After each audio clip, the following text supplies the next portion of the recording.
Hello everyone, welcome back to Foot Forecast. In today's video, I'm going to be going through my Champions League predictions for the round of 16 second leg. And there's some interesting games and there's some ties that are already done. And the first game we're going to start off with is Sporting at home to Bodo Glimt. And as you can see, Bodo Glimt are 3-0 up going into this tie. And they've been the main talking point of this Champions League so far this season. And I expect Bodo Glimt to go through in the second leg. They've got a 3-0 lead over Sporting. And Bodo Glimt managed to hold on, being 3-1 up away at Inter Milan in the last game. And Inter Milan are a stronger side than Sporting. And as well as this, they actually managed to win the game 2-1. And I think I'm going to predict another Bodo Glimt win in this game. I'm going to go with the same score of the second leg against Inter. I'm going to go with a 2-1 win for Bodo Glimt. They're absolutely lightning on the break, so I expect them to cause a massive threat for Sporting, and they'll sit in their low block and make it difficult for Sporting in this game. So then we're on to the next game, which is between Manchester City and Real Madrid. And Real Madrid, like Bodo Glimt, are 3-0 up going into this game against Manchester City. And they've got to go and defend their lead at the Etihad. And I think people were surprised by that first leg score. I think people expected City to play better than they did in that game. So they're really under pressure going into this game against Real Madrid. And it's going to be so difficult to overturn this leg.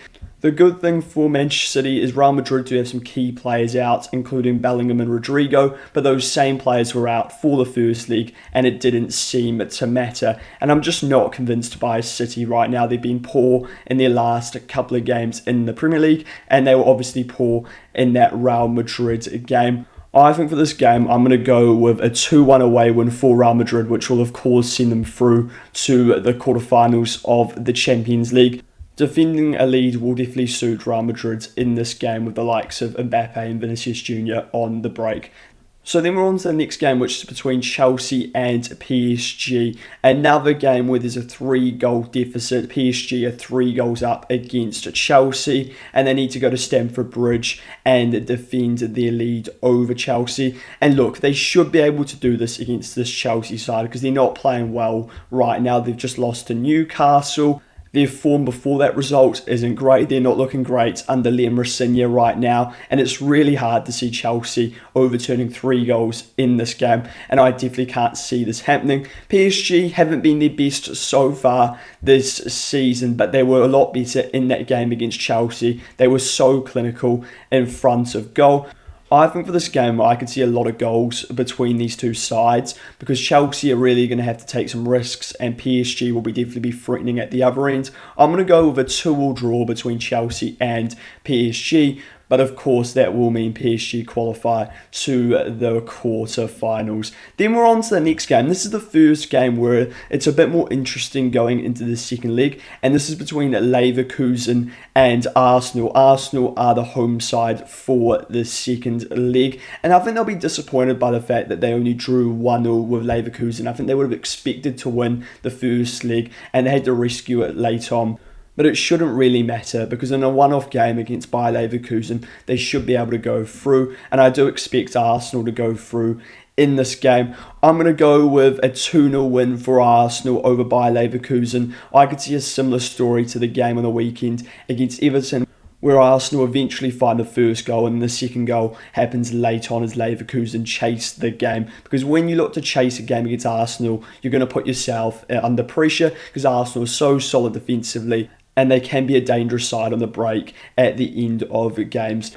So then we're on to the next game, another close tie between Barcelona and Newcastle. Newcastle will be absolutely gutted by the fact they're not taking a lead to this game against Barcelona because they deserved it and they were the way better side in the first leg at St. James's. But going to the Nou Camp is a different story. We know this, and Newcastle aren't the same side when they're away from home.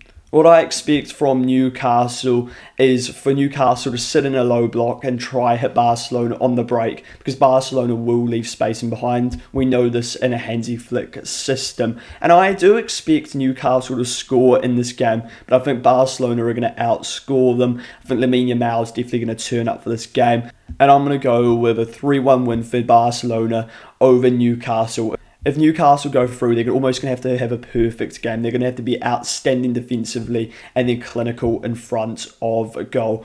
So then we're on to the next game, which is between Spurs and Atletico Madrid, and this tie is just simply over because Spurs just don't care about this game. Their priority is to stay up in the Premier League, and they have no chance of going through after going into this game at 3 goals down after that horror show from Kinski in goal. So the main question is, what is my actual score prediction on the night? Well, I can actually see Spurs resting in this game and giving a break to the first team players and prioritising that game against Forest on the weekend. Because Spurs can't go through, their players are probably quite tired because they're having to play constantly because they've got no bench. And I don't know if Igor Tudor can risk another injury. The other question is, how do Atletico Madrid approach this game? Will it be a defensive system as you get from Simeone in away knockout games? Or will we go more attacking because they're the heavy favourites going into this game? That is definitely something to consider. I think I'm going to go with a 3-1 win for Atletico Madrid over Spurs. And of course, that means they go through to the quarterfinals, but I don't really know for a score. I could see any score, but the only guarantee is that Atletico Madrid are going through. So then we're on to the next game. This one's even more pointless than the last one because Bayern Munich are 6-1 up on aggregate going into this game at home to Atalanta, and it's going to be a simple win for Bayern. It's more about how many goals they put past Atalanta, and once again, what sort of lineup do Bayern Munich decide to go with? The only thing I can really find to discuss is Bayern Munich could potentially have 4 keepers injured for this game, meaning they would have to turn to a youth keeper. But either way, it doesn't matter. I'm going to go with a 5-1 win for Bayern Munich over Atalanta. So then we're on to the final game, which is between Liverpool and Galatasaray. This tie is probably set up the best because Galatasaray are 1-0 up, and they're going away to Anfield where they won't be able to take any travelling fans because they are banned for this game against Liverpool. And this is probably Liverpool's biggest game of the season and one of Arne Slot's biggest games ever. Because if Liverpool lose this game, there is no way Arne Slot will stay the following season. They have to go through to the quarterfinals of the Champions League. It really is that simple. And they should still go through despite Liverpool struggling recently, despite drawing 1-0 at home to Spurs. Because Galatasaray aren't a great side at all. Liverpool was shocking in the first leg, and that's the only reason why Galatasaray are 1-0 up. And Galatasaray was shocking away at Juventus in that second leg despite being 5-2 up. So Liverpool should go through. The question is, do I expect Liverpool to go through? Well, right now I wouldn't be putting anything on Liverpool going through because of how poor they've been recently and also how fragile Liverpool are as a side. But I am going to go with the Liverpool win in this game. I'm going to go with a 3-1 win for Liverpool over Galatasaray. Liverpool in this game just need to go with a really attacking approach and try kill off Galatasaray as soon as possible and win the game early.